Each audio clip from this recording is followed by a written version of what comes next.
샬롬, 2023년 8월 30일 수요일입니다. 기도하겠습니다. 주님, 오늘도 주의 말씀으로 하루를 시작합니다. 사랑하는 주님, 오늘 가만히 주의 음성 듣게 하소서. 기도하는 가운데, 일하는 가운데, 대화하는 가운데, 홀로 있는 가운데 주님의 음성을 듣게 하옵소서. 예수님의 이름으로 기도드립니다. 아멘. 오늘의 말씀은 역대하 31장입니다. 이 모든 일이 끝남에 거기에 있는 이스라엘 무리가 나가서 유다 여러 성읍에 이르러 주상들을 깨뜨리며 아세라 목상들을 찍으며 유다와 베냐민과 에브라임과 므낫세 온 땅에서 산당들과 제단들을 제거하여 없애고 이스라엘 모든 자손이 각각 자기들의 본성 기업으로 돌아갔더라.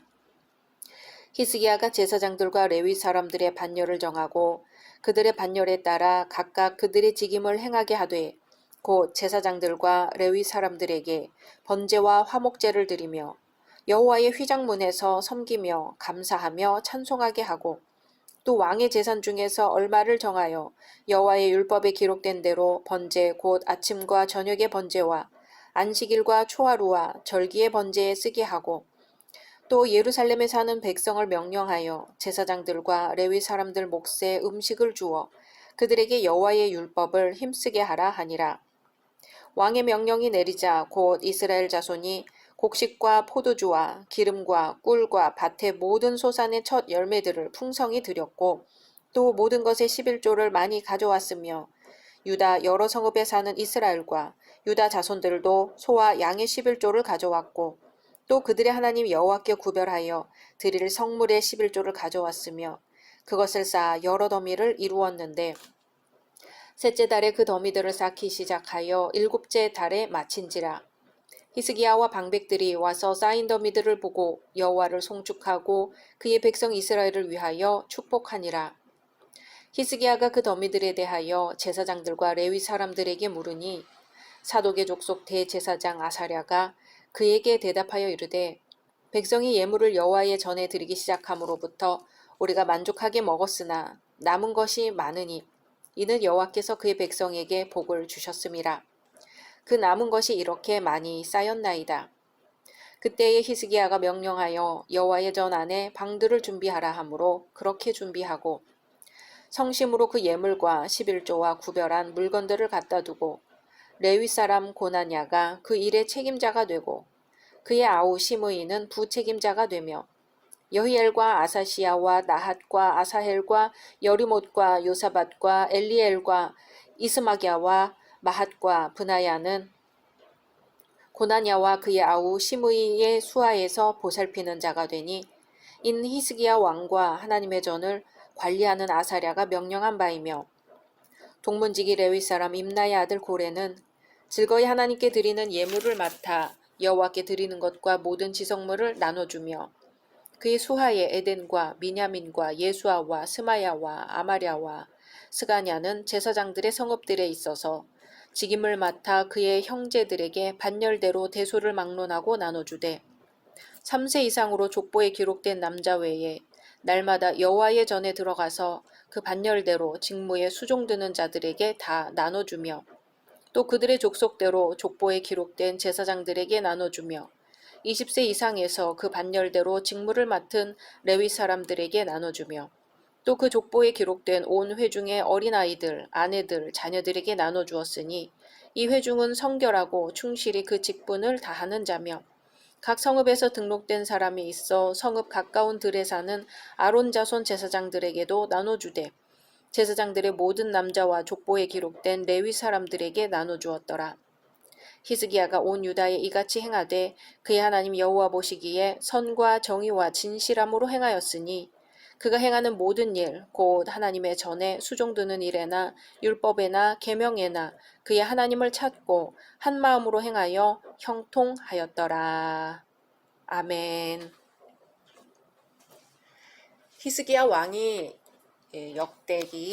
역대하 29장에서 하나님의 성전을 정화하고 30장에서 온 백성들로 하여금 유월절을 지키게 하였다면 오늘 31장에서는 보다 구체적인 개혁 작업에 착수하게 됩니다. 즉 히스기야는 성전 일을 맡은 자인 제사장과 레위인의 직책을 회복시킴과 더불어 보수 규정을 바로잡아 그들이 자신의 직분을 더욱 열심히 감당할 수 있는 여건을 마련해 주었습니다. 그러므로 히스기야는 1년의 종교개혁을 마무리 지음과 동시에 하나님께로부터 형통의 복을 받는 영광을 경험하게 됩니다. 이번의 개혁은 외적 개혁과 내적 개혁으로 구분지을 수 있습니다. 외적 개혁으로는 우상과 산당을 파괴한 것이고 내적 개혁으로는 제사장과 레위인들을 위해 제도를 회복한 개혁입니다. 여기서 특별히 주목할 점은 앞장에서 유월절을 지켰던 백성들이 자발적으로 우상을 파괴한 것입니다. 아주 획기적입니다. 왜냐하면 히스기야가 종교개혁을 일으키기 전까지 이들의 모습은 우상 숭배와 열왕들의 악으로 말미암아 영적으로 매우 어두운 상태에 빠져 있었기 때문입니다. 그러나 히스기야 왕의 주도로 유월절 의식을 지킨 백성들은 다시 여호와 신앙으로 무장되어 그 신앙의 열정으로 우상을 타파했던 것입니다. 또 히스기야가 제사장들과 레위인들의 직분을 공식적으로 회복시킨 것은 유다 역사상 특별한 사건으로 받아들여집니다. 왜냐하면 분열 왕국 이후 남유다는 여호사밧 왕을 제외한 대부분의 열왕들이 악을 행하고 우상을 숭배해 하나님의 일을 소홀히 하였고, 그로 인해 제사장들과 레위인들은 하나님의 직분을 맡은 자로서의 역할을 다할 여건이 주어지지 않았기 때문입니다. 그리고 이들의 직분을 회복시킴과 더불어 제사장과 레위인들을 위해 11조 헌납을 실시한 것 또한 매우 합당하고 타당한 정책이었습니다.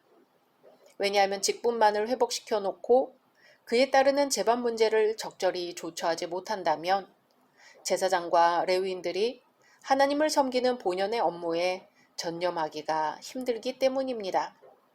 이러한 제도적인 문제는 히스기야 자신이 제정한 것이라기보다는 레위기 신명기에 나온 하나님의 규례와 율례를 따른 것으로 이해됩니다. 이러한 개혁의 내용을 보아 우리는 다음과 같은 교훈들을 발견하게 됩니다. 첫째, 참된 신앙생활은 먼저 악을 버리는 일에서 출발되어야 한다는 것이죠. 사실 우리에게는 과거 이스라엘 백성들이 섬기던 우상과 같은 것들이 많이 있습니다. 물질에 대한 욕심, 출세욕, 오락 등 유혹거리들이 많이 있습니다. 그러기에 이러한 것들에 대한 욕심이나 미련, 아집 등을 깨뜨려 버리지 않으면 참 신앙생활을 기대하기 힘들 것입니다. 둘째, 지속적인 신앙생활을 위한 기틀을 만들기 위해서는 자신뿐만 아니라 공동으로 개혁을 단행해야 한다는 것입니다. 왜냐하면 개혁은 단지 한 사람의 태도 변화만으로는 가능하지 않고 이웃과의 적절한 협력으로 이루어지기 때문입니다. 그래서 이스라엘 백성들은 우상을 파괴하는 개혁에 모두 함께 참여하여 그 일이 끝나기 전까지는 집으로 돌아가지도 않았던 것입니다. 오늘날의 교회도 마찬가지죠. 신앙적인 환경을 만들기 위해서는 신앙 공동체가 함께 시간을 투자하고 노력함으로써 교회가 세상에 빛된 역할을 감당해야 할 것입니다. 셋째, 지속적인 개혁을 위해서는 사사로운 감정을 버리고 물심양면으로 투자하는 헌신이 요구된다는 것입니다. 히스기야는 자기 자신을 투자하여 일반 예배를 회복하는 일에 전심전력으로 헌신하였습니다.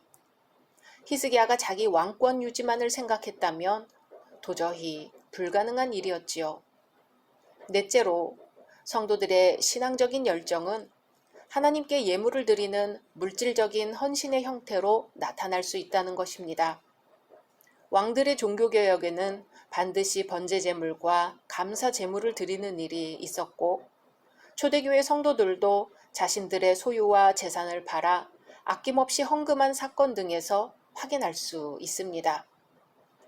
그러기에 우리는 내 보물 있는 그곳에는 내 마음도 있느니라 하는 마태복음의 말씀과 같이 자신의 관심이 모여있는 물질을 주께 드리는 헌신을 통해 더욱 하나님께 나아가는 법을 배워야 할 것입니다. 이제 다음으로는 백성들이 자원하여 드린 11조에 대해 관리하고 분배합니다. 예물과 11조를 여호와의 전 곳간에 잘 보관하도록 합니다. 그리고 그것들을 관리하는 책임자를 두고 성심으로 관리하도록 합니다. 이것은 히스기야가 하나님의 성전에서 예배가 지속적으로 이루어지도록 세심하게 배려한 것입니다. 또 백성들의 피땀 어린 헌물들을 관리하는 일에 소홀히 하므로 백성들을 실망시키는 일이 없도록 각별히 주의한 것입니다. 그래서 불필요한 낭비나 부주의한 관리로 손실이 생기지 않도록 한 것입니다. 이것은 오늘날 교회의 헌금을 관리하고 사용하는 이들에게 주는 큰 교훈이 될 것입니다. 그 다음으로 11조와 예물들이 제사장들과 레위인들 그리고 그들의 가족들을 위해 공정하게 사용되도록 했습니다. 이것은 제사장들과 레위인들의 반차 제도를 유지하고 발전시키기 위해 취한 중대한 조치였습니다. 히스기야는 성직자들이 가족의 생계 문제 때문에 성직을 떠나거나 소홀히 하는 것을 막기 위해 이러한 조치를 취했던 것입니다. 오늘날에도 복음 사역자들이 당하는 심각한 문제는 바로 가족들의 생계 문제입니다. 특히 상간벽지에서 헌신하는 목회자들에게는 그 숭고한 신앙적 열정과는 달리 현실적인 어려움이 있는 것입니다. 교회는 이러한 문제들에 두루 마음을 쏟아야 합니다. 오늘 말씀의 마지막은 역대기 저자가 히스기야의 종교개혁 전반에 내린 총평가로서 이 글을 읽는 당시 이스라엘 백성들에게 뿐만 아니라 오늘날의 성도들에게도 주는 귀한 교훈입니다.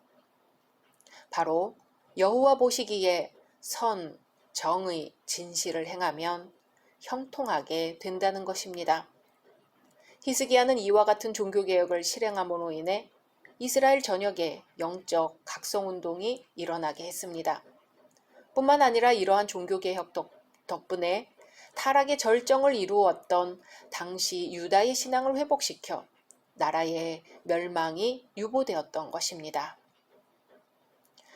개혁된 교회는 항상 개혁되어야 한다라는 기치를 내세웁니다. 여기서 개혁된 교회는 교회가 진리를 따르게 되거나 진리로 돌아오는 것을 의미하지요. 진리로서 개혁된 교회라고 할지라도 항상 다시 부패해지기 때문에 교회가 부패했을 때는 다시 진리로 돌아와야 합니다. 사랑하는 열린 성도 여러분, 하나님을 섬기는 열심이 사라질 때마다 하나님께서는 신실한 종들을 통해 하나님 신앙을 회복시키셨습니다. 노아를 통하여, 아브라함을 통하여, 모세를 통하여, 사무엘을 통하여, 다윗을 통하여 하나님을 향한 신앙을 회복시키셨습니다. 그리고 히스기야를 통해 새롭게 하셨습니다. 루터를 통해 새롭게 하셨습니다. 이제 우리 성도님들의 삶에 개혁이 일어나길 소망합니다. 개인과 가정과 직장과 교회와 사회 곳곳에 하나님이 원하시는 참된 개혁이 일어나기를 소망합니다. 각자 말씀 묵상하신 후 주기도문으로 마치겠습니다.